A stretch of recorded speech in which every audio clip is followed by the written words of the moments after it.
Welcome to Mojo TV బులెటిన్ల ముందుగా headlines. సుప్రీంకోర్టులో రాజ్యాంగ దినోత్సవ వేడుకల్లో పాల్గొన్న ప్రధాని నరేంద్ర మోడీ.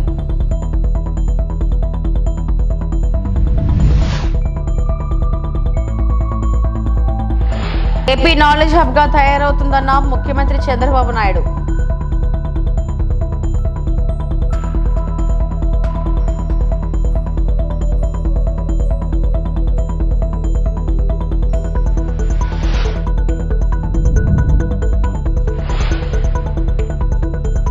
పథకాల రద్దుతో దళితులకు జగన్ వెన్నుపోటు, మంత్రి నిమ్మల ధ్వజం.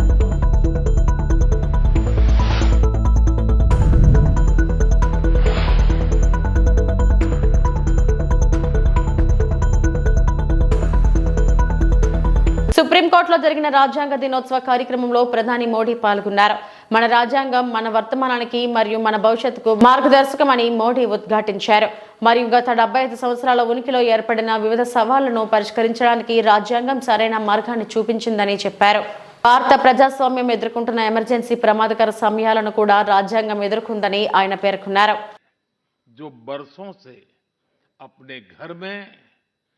गैस पहुंचने का इंतजार कर रही थी, हमें आज के जीवन में बहुत आसान लगता है कि घर में नल खोला और पानी आ गया, लेकिन देश में आजादी के 75 साल बाद भी सिर्फ 3 करोड़ घर ही ऐसे थे जिनमें नल से जल आता था।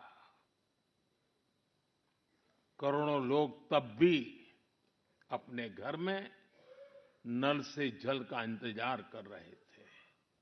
मुझे संतोष है कि हमारी सरकार ने 5-6 साल में 12 करोड़ से ज्यादा घरों को नल से जल देकर नागरिकों का और विशेषकर महिलाओं का जीवन आसान बनाया है, संविधान की भावना को सशक्त किया है। साथियों, आप सभी जानते हैं कि हमारे संविधान की मूल प्रति में भी प्रभु श्री राम, माता सीता, हनुमान जी, भगवान बुद्ध, भगवान महावीर, गुरु गोविंद सिंह जी सभी के चित्र हैं।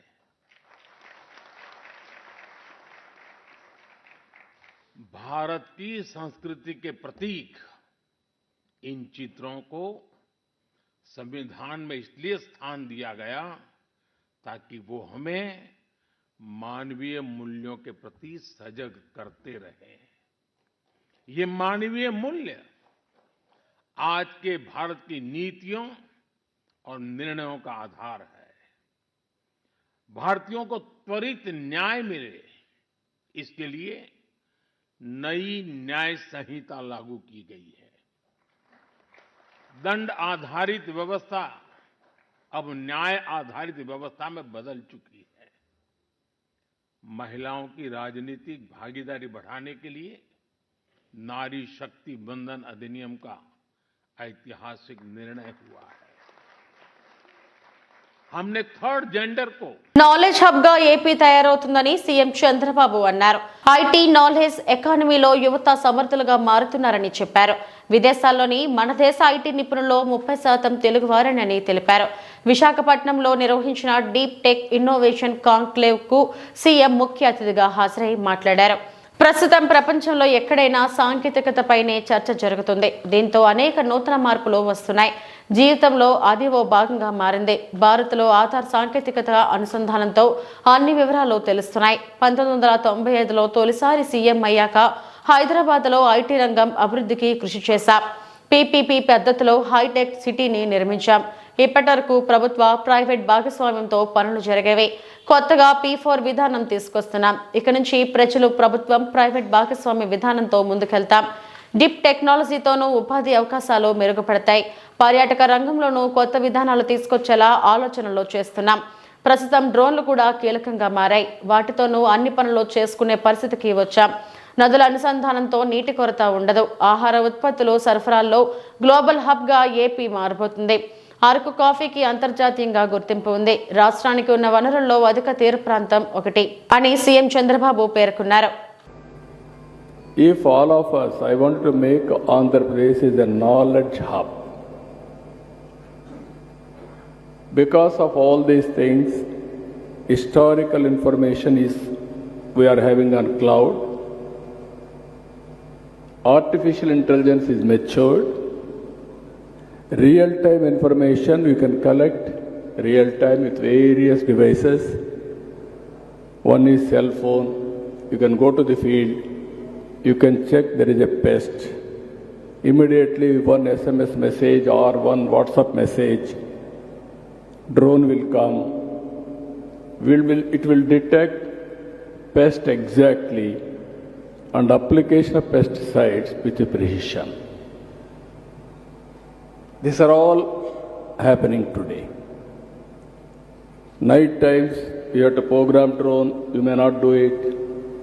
So we are having CCTV cameras. It is watching continuously, information is coming. So surveillance automatically we can do. Then drone at any time. We can send any remote area, not one use case, any use cases, number of use cases. Even medicines, transportation, or analytics, or real-time application. All these things you can do it. IoTs, medical devices are coming today. I am seeing not one application. One is preventive health.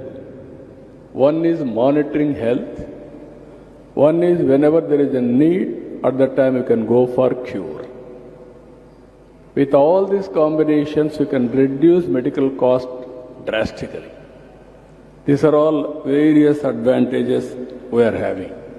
So, government of Andhra Pradesh also thinking very seriously.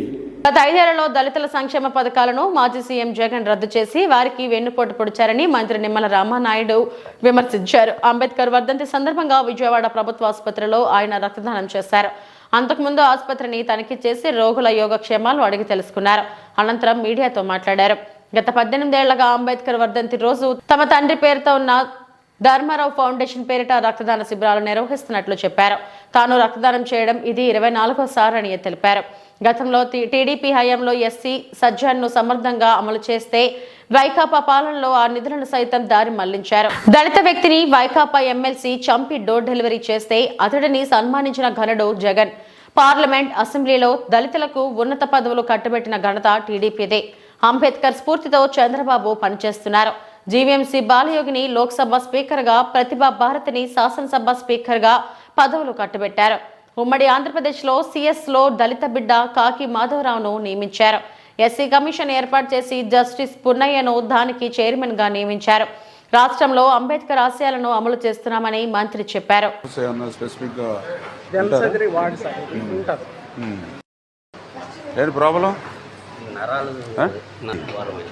Okay, అంటే ముందు మీరు క్యాజువాలిటీకి వెళ్ళి అక్కడి నుంచి ఇట్లా వచ్చారా? ఎంత time పట్టింది?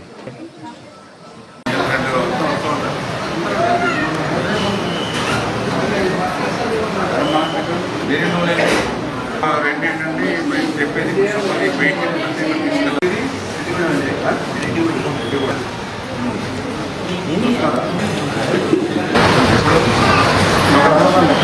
తీసుకోగరా?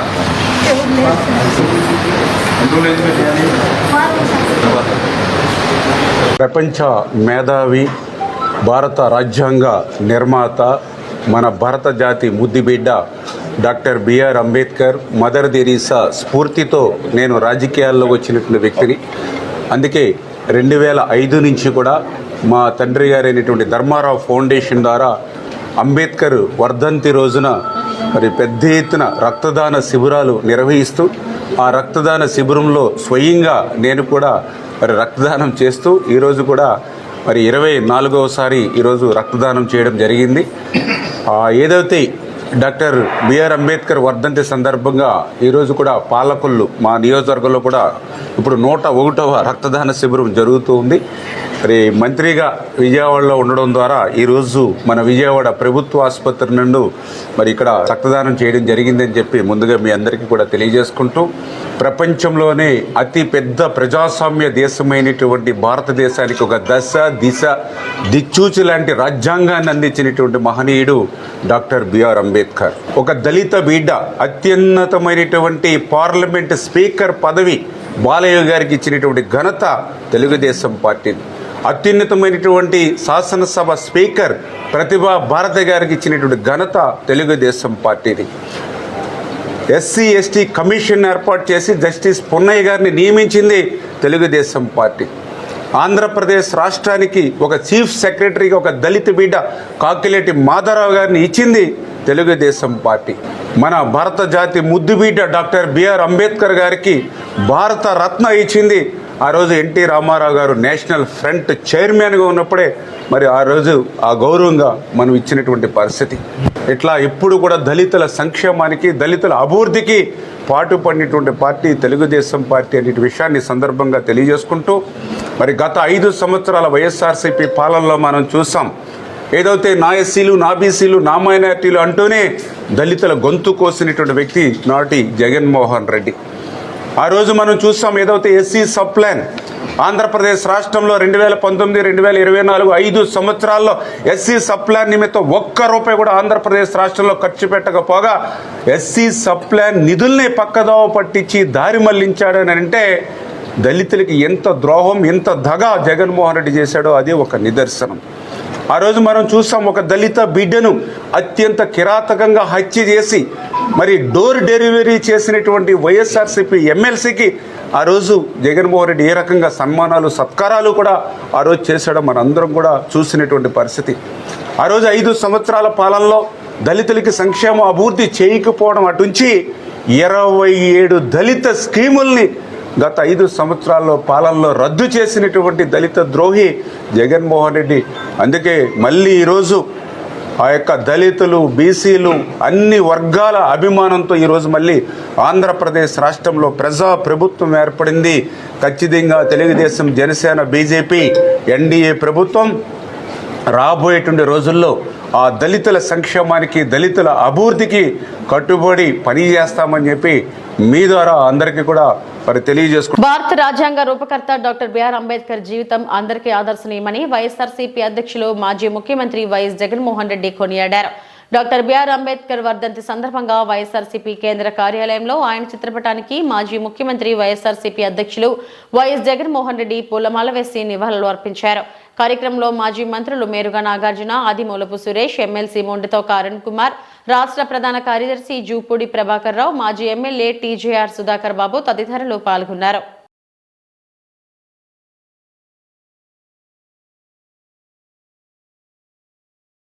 కాంగ్రెస్ ప్రభుత్వం తెలంగాణలో స్వేచ్ఛను హరిస్తుందని బీఆర్ఎస్ వర్కింగ్ ప్రెసిడెంట్ కేటీఆర్ అన్నారు. ప్రజాస్వామ్యబద్ధంగా నిరసన తెలుపుతుంటే అడ్డుకుంటున్నారని చెప్పారు.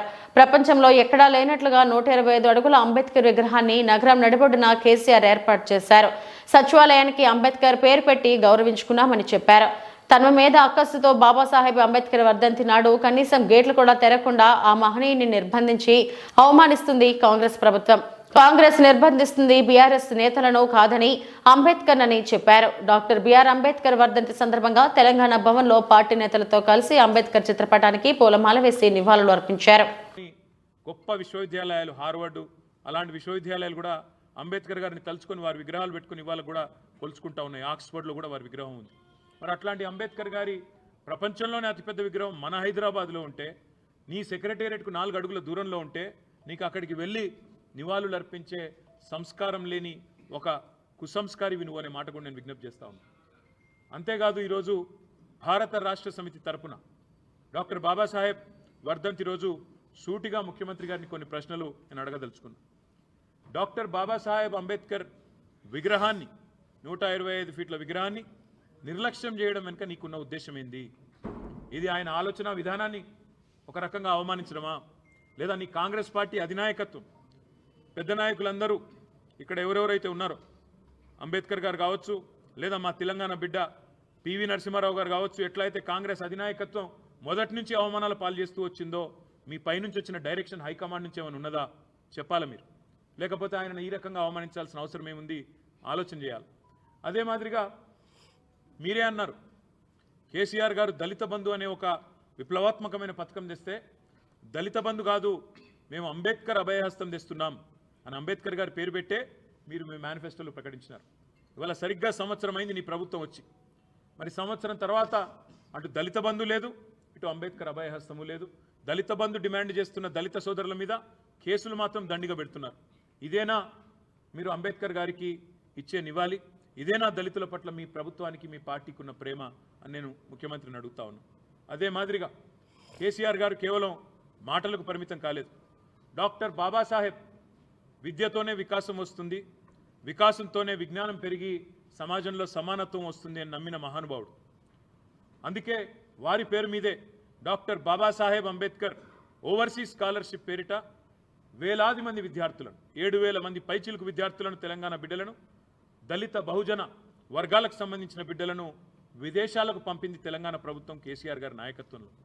ఇవాళ ఆ పిల్లలు రెండవ ఇన్స్టాల్మెంట్ కూడా రాకుండా మా ప్రభుత్వం మొదటి ఇన్స్టాల్మెంట్ ఇస్తే ఈరోజు రెండవ ఇన్స్టాల్మెంట్ కోసం దేశ విదేశాల్లో అల్లాడుతున్న విషయం మీకు కనీసం తెలుసా? నేను అడుగుతా ఉన్నా. వారిని ఎందుకు పట్టించుకోవట్లేదు? విద్యార్థుల ఉన్నత విద్య, విదేశాల్లో వారు అభ్యసిస్తున్న విద్య తెలంగాణ సమాజానికి, భారతదేశానికి ఉపయోగపడదా? వారి ఉద్ధరణకు, దళిత ఉద్ధరణకు, బహుజనుల ఉద్ధరణకు ఉపయోగపడదా అని నేను అడుగుతా ఉన్నా. కూటమి ప్రభుత్వ పెద్దలపై మాజీ మంత్రి వైఎస్ఆర్సీపీ గుంటూరు జిల్లా అధ్యక్షులు అంబటి రాంబాబు ఫైర్ అయ్యారు.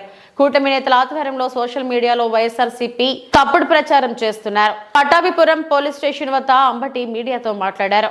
టీడీపీ సోషల్ మీడియాపై పోలీసులు చర్యలు తీసుకోవాలి, లేదంటే కోర్టులను ఆశ్రయిస్తామని అంబటి హెచ్చరించారు. అసభ్యకరంగా పెట్టినటువంటి పోస్ట్ మీద యాక్షన్ తీసుకోమని చెప్పడం కోసం మేము ఈ కంప్లైంట్ ఇవ్వటం జరిగింది. దానిలో చూడండి, ఇదిగో తెలుగుదేశం పార్టీ జై టీడీపీ అనేది ఇది వాళ్ళు అఫీషియల్ ట్విట్టర్లో, అఫీషియల్ పేజీలో దీన్ని పెట్టారు. పెట్టిన తర్వాత దీన్ని నేను పోస్ట్ చేస్తూ ఇక్కడ దీన్ని ట్విట్టర్లో పోస్ట్ చేస్తూ ఏం చెప్పానంటే, అయ్యా మీరు ఈ విధంగా పెట్టారు, ఈ విధమైన మార్ఫింగ్ చేసి మా నాయకుడిపై పోస్టులు పెడుతూ మాకు నీతులు చెప్పారు, కేసులు పెడుతున్నారు. మేము కూడా ఎన్సీబీ మీద, నారా లోకేష్ మీద ఈ మార్ఫింగ్ చేసే ఫోటోలు పెట్టలేమా? ఈ అసభ్యకరమైన పోస్టును తక్షణమే డిలీట్ చేయండి, లేదంటే చట్టపరమైన చర్యలకు వెళ్తాము, జాగ్రత్త అని మళ్ళీ నేను ట్విట్టర్లో పోస్ట్ చేశాను. ఈవెన్ దెన్ అప్పుడు కూడా వారు తొలగించలేదు.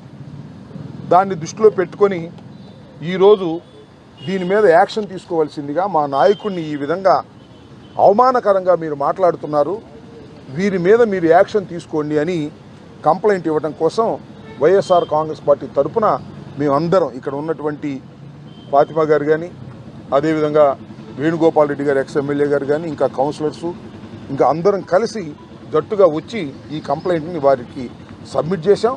దాంతోపాటు ఎక్నాలెడ్జ్మెంట్ కూడా తీసుకుంటున్నాం. రెండవ కేసు ఏంటంటే, ఇది జగన్మోహన్ రెడ్డి గారి మీద టీడీపీ అఫీషియల్ పేజ్ నుంచి పెట్టినటువంటి కేసు. రెండవది ఏంటంటే, ఇది ఒక విచిత్రమైన కేసు. ఆయన ఎవరో యూట్యూబ్లో సీమరాజు అంట, ఆయన ఏం మాట్లాడతాడో అర్థం కాదు. మా కండువానే వేసుకుంటాడు, వైసీపీ కండువానే, మా మనిషిగానే ఉంటాడు, మమ్మల్ని అసభ్యకరంగా మాట్లాడుతుంటాడు, భయంకరంగా మాట్లాడుతూ ఉంటాడు, పచ్చి బూతులు మాట్లాడుతూ ఉంటాడు. మళ్ళీ ఇవాళ నేను మాట్లాడాను కదా, మళ్ళీ రేపు యూట్యూబ్లో మళ్ళీ మాట్లాడతాడు ఆయన. ఇది జరుగుతూ ఉంది, దీని మీద మీరు యాక్షన్ తీసుకోండి అని చెప్పేందుకు నేను ఈ రోజున ప్రత్యేకంగా ఇవ్వటం జరిగింది. చూడండి ఒకసారి ఆయన పెట్టేటటువంటి యూట్యూబ్లో ఆయన మాట్లాడే మాటలకు ముందు ఆయన థంబ్ లైన్స్ ఏంటో ఒకసారి చూడండి. ఇది ఒక థంబ్ లైన్ ఏంటంటే, పలమనేరు నియోజకవర్గంలోని బైరెడ్డిపల్లి మండలం బేలుపల్లి పంచాయతీ కేంద్రంలో జరిగిన రెవెన్యూ సదస్సు కార్యక్రమంలో శాసనసభ్యులు అమర్నాథ్ రెడ్డి పాల్గొన్నారు. ఈ సందర్భంగా రెవెన్యూ సదస్సులను సద్వినియోగం చేసుకోవాలని ఆయన పిలుపునిచ్చారు. అంతకుముందు పొలంనేరు ఆర్డీఓ భవానీ కార్యక్రమాన్ని ప్రారంభించి ప్రసంగించారు. ఇక మండల తహసీల్దార్ మాధవరాజు ముఖ్యమంత్రి ప్రసంగాన్ని చదివి వినిపించారు. ఈ కార్యక్రమంలో తెలుగుదేశం పార్టీ మండల అధ్యక్షులు కిషోర్ గౌడ, ప్రధాన కార్యదర్శి సుబ్రహ్మణ్యం, తెలుగు యువత అధ్యక్షులు భువనచంద్ర గౌడ్, నాయకులు ఇల్లూరి అమర్నాథ్ రెడ్డి, నాగరాజు, పళని తదితరులు పాల్గొన్నారు. అధికారులు,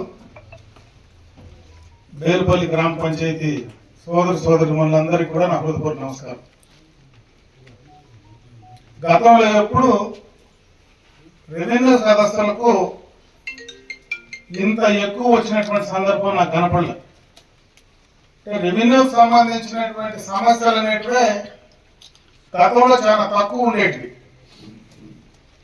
ఈరోజు చూస్తూ ఉంటే ఏ గ్రామానికి పోయినా, ఇప్పుడు నేను చూసి వచ్చిన 2-3 చోట్ల, ఎక్కడికి పోయినా విపరీతంగా వస్తూ ఉన్నారు. నేను మొన్న ఎన్నికల్లో మీకు ప్రతినిధిగా ఎన్నికైన తర్వాత నేను దాదాపు 35 సంవత్సరాలు రాజకీయాల్లో ఉన్నా. గ్రామ సర్పంచ్ నుంచి 7 దఫాలు నేను శాసనసభకు పోటీ చేశాను. అంటే నేను ఎప్పుడు నాకు వచ్చేటువంటి అర్జీలు, ఈరోజు నేను ఇంటి దగ్గర ఉన్నా ఎక్కడున్నా, నాకు వచ్చేటువంటి అర్జీలు గతంలో రకరకాలైనటువంటి అర్జీలు వచ్చాయి. భూమికి సంబంధించి చాలా తక్కువ వచ్చాయి. ఈరోజు పొద్దున లేస్తే రాత్రి దాకా నాకు వచ్చే అర్జీల్లో 99% రెవెన్యూకి సంబంధించినటువంటి సమస్యలే. ఏదో రకమైనటువంటి సమస్య, ఎక్కడో భూమికి సంబంధించినటువంటి పటాకు సంబంధించిన సమస్య, లేదా మనకు ఆ భూమికి సంబంధించినటువంటి కొలతలకు సంబంధించిందో, పక్క భూమిలో మనకు ఏవైతే ఉంటారో దానికి సంబంధించినటువంటి సమస్యలు, ఏదో రకమైన భూమికి సంబంధించిన సమస్యలే వస్తూ ఉన్నాయి. ఇది ఎందుకు ఈరోజు అంత వస్తూ ఉన్నాయనడానికి నేనేది ఎవరిని మాట్లాడే పరిస్థితి కూడా లేదు. ఎందుకంటే నేను రాజకీయ వేదిక కాదు. ఈరోజు నేను రాజకీయాలు ఇక్కడ సమావేశం నుంచి మాట్లాడడానికి వాస్తవాలు మీకు చెప్పేటువంటి ప్రయత్నమే చేస్తా ఉన్నా. ఎందుకంటే గ్రామాల్లో రైతులందరికీ కూడా భూమితో అనుబంధాలు ఉంటాయి. అంటే పుట్టినప్పటి నుంచి మనం మళ్ళా చనిపోయిన తర్వాత కూడా అదే భూమిలో మట్టిలో కలిసిపోయేటువంటి పరిస్థితి ఉంటుంది. అటువంటి అనుబంధాలు తెలుసుకుంటారు. ఆ భూమి ఒక ఆస్తి, ఒక భరోసా మన కుటుంబానికి. మన తర్వాత ఆ భూమి మనకుంటే ఆ బిడ్డలకు అది ఆస్తిగా ఉంటుంది అనేటువంటి భరోసా కూడా ఆ కుటుంబానికి ఉండేటువంటి సమస్య. అటువంటి భూమి పైన ఈరోజు ఈ రకమైనటువంటి పరిస్థితి, ఈ రకంగా భూమికి సంబంధించినటువంటి కొలతలు కానీ రకరకాలైనటువంటి సమస్యలు స్వాతంత్రం వచ్చినప్పటి నుంచి ఎప్పుడూ ఇటువంటి సమస్యలు మనకు ఎదురుగాల. ఈ రోజు ఎదురయ్యాయంటే ప్రభుత్వంలో గతంలో చేసినటువంటి పొరపాట్లు అని చెప్పి సందర్భంలో కూడా మీకు తెలియజేసుకుంటా ఉన్నాం. ఎందుకంటే దీనికి సంబంధించి కాంగ్రెస్ ప్రభుత్వం మోసపూరిత హామీలతో ప్రజలను దగా చేస్తుందని మల్కాజ్గిరి ఎంపీ ఈటెల రాజేంద్ర అన్నారు. హైదరాబాద్ సరూర్ నగర్ స్టేడియంలో పార్టీ శ్రేణులతో సమావేశమైన ఆయన కాంగ్రెస్ ప్రభుత్వం ఏం సాధించిందని సంబరాలు చేస్తుందని ప్రశ్నించారు. సర్కార్ వైఫల్యాలను ఎండగట్టేందుకు బీజేపీ ప్రజల పక్షాన పోరాడుతుందని రాజేంద్ర స్పష్టం చేశారు. ఇచ్చిన హామీలు ఏమేమి అమలైనయో తీసుకొచ్చిండ్రు. చివరికి ఎక్కడికక్కడ మండలాల వారికి కావచ్చు, నియోజకవర్గాల వారిగా కావచ్చు, ప్రజల ప్రోద్బలంతో, ప్రజల ఆశీర్వాదంతో సభలు జరుగుతూ ఉన్నాయి, సైకిల్ మోటార్ ర్యాలీలు జరుగుతూ ఉన్నాయి. ఇక్కడ హైదరాబాద్లో ఈ సరూర్ నగర్ సెంటర్లో మా జాతీయ అధ్యక్షులు నడ్డా గారి నాయకత్వంలో ఈ రేవంత్ రెడ్డి యొక్క దుర్మార్గాలు, వైఫల్యాల మీద ఇక్కడ సభ ఏర్పాటు చేసుకున్నాం. ఈ సభలో 8 జిల్లాలు,